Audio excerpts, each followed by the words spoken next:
तिपहिया गाड़ी पर सवार आदमी ने अचानक निकाल ली 40 मीटर लंबी तलवार। ठीक उसी वक्त बुजुर्ग व्यक्ति ने अपने पोते को खींचकर पास कर लिया। तलवार उसके कॉलर को हल्के से छूती हुई निकल गई। हमलावर पीछे मुड़कर घमंड से मुस्कुराते हुए बुजुर्ग को धमकी देता है। उसी समय बुजुर्ग के फोन पर एक कॉल आता है।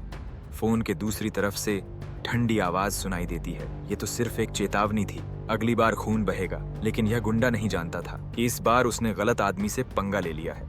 इस बुजुर्ग का नाम है राघव। 30 साल पहले वो भारत का सबसे खतरनाक और बदनाम जेल अधिकारी था। लोग उसे कहते थे जेलर। जेल में चाहे कितने भी कैदी आपस में भिड़ क्यों न जाएं, लेकिन जैसे ही उस भारी भरकम घंटी की आवाज गूंजती, सभी कैदी चुपचाप लाइन में खड़े हो जाते, क्योंकि उन्हें पता होता अगले ही पल मुस्कुराते हुए जेलर राघव उनके सामने आने वाले हैं। एक दिन जेल का सबसे बड़ा गैंगस्टर उसके पीछे आया और बोला, सिर्फ मेरे इशारे पर मैं तुम्हारे पूरे परिवार को मौत के घाट उतार सकता हूं। लेकिन राघव ने उसकी बात सुनकर उसे अपना मोबाइल पकड़ा दिया।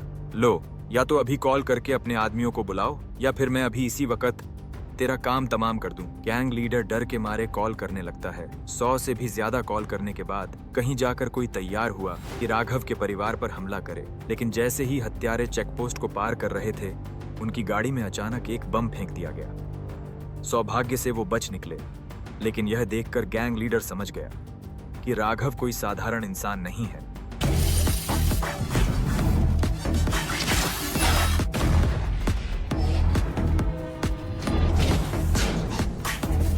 उसी वक्त राघव के पैरों में गिरकर माफी मांगने लगा। पर वही राघव अब सिर्फ अपने परिवार के साथ शांति से रहना चाहता था।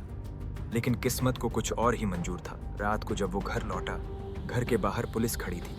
पुलिस वाले ने बताया, तुम्हारा बेटा लल्लन लापता हो गया है, शायद उसकी हत्या हो गई। ये खबर सुनकर लोहे की तरह सख्त दिल वाला यह आदमी अंदर से पूरी तरह टूट गया। अगले दिन जब वो पोते को स्कूल छोड़ रहा था, तभी वही गुंडे तलवार लेकर हमला कर बैठे। इस बार फोन पर गैंग का सरगना बबलू बोला, तेरे बेटे को मैंने ही मारा है, अब तेरे पूरे खानदान की बारी है। लेकिन राघव जरा भी नहीं घबराया। उसने सिर्फ इतना कहा, मुझे तेरी हालत पर अफसोस है, क्योंकि अब तेरा सफर खत्म होने वाला है। उस रात राघव सीधा दुश्मन के अड्डे पर पहुंचता है। गैंग का दूसरा बड़ा गुंडा आराम से बैठा था। पलटकर देखा तो दरवाजे पर राघव खड़ा था। सिर्फ 1 मिनट और सब खत्म। राघव एक खून से सना बोरा घसीटते हुए गाड़ी तक लाया और उसे पुल से नीचे झील में फेंक दिया। उसका साथी दंग रह गया। लेकिन राघव बोला, ये तो बस शुरुआत है, मैं इस गैंग को जड़ से समाप्त कर दूंगा। इसके बाद राघव ने बबलू की करोड़ों की मूर्तियां लूट लीं। गैंग लीडर घर तक धमक आया, लेकिन जैसे ही उसे फोन दिखाया गया कि उसका माल राघव के पास है, उसकी अकड़ मिट गई। सजा के तौर पर राघव ने उसे भिखारी बनकर उसके ही घर वालों से भीख मांगने पर मजबूर कर दिया। पोते ने उसे 1 रुपया दिया और सजा पूरी हो गई। लेकिन बबलू चुप नहीं बैठा। उसने हत्यारों की पूरी फौज भेज दी। राघव ने परिवार को हॉल में बैठाया और जैसे ही हत्यारे घुसे, ढाए ढाए एक के बाद एक सब ढेर हो गए। आखिरकार राघव ने कसम खा ली, अब वो अकेला ही पूरे गैंग का सफाया करेगा। अगर आपको यह वीडियो पसंद आई हो तो लाइक, सब्सक्राइब और कमेंट करके जरूर बताएं।